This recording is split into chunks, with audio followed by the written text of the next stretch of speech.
goleki nang nggih ngendi? Kono mau lho lintas. Aku ndak jogging. Nanti bujeni kok ndak ketemu. Aku. Ngendi lho sampean? Aku tas tuku sepeda. Oh, ngrayem tas kok. Iki delokan batik si anyar ki. Oh, Delokan to. Mami. Sama ndak ngreyen pisan.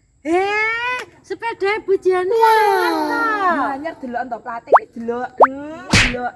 anyar tenan. Ya anyar no. Ngono kuwi lho.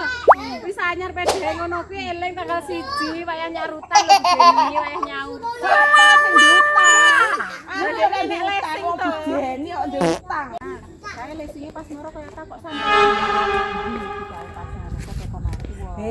Lesing kayak iki kancaku lho. Kowe iki aja ngenteng nek bujeni. Lah wong ning ngarep kono ki lho ngapa? Bujeni ngene iki sepeda sampean ngene iki lho. Tukune iki kontan apa kredit lho ngene iki. Kowe iki arep ngurusi urip patek kepo men lho Mi. Aku kan nek telepon kok bujeni. Aja kepo-kepo karo uripe wong. Jajali. Iso melu tuku ya.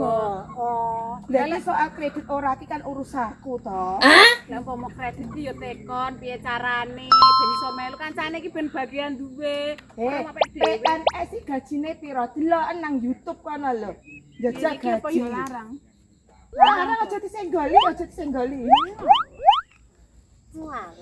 Bujeni ngene iki lho tuku sepeda anyar ngene iki apa ya wis Ya wis no. Ya gak ngundang aku. Cetak jowo ngundang kowe iki.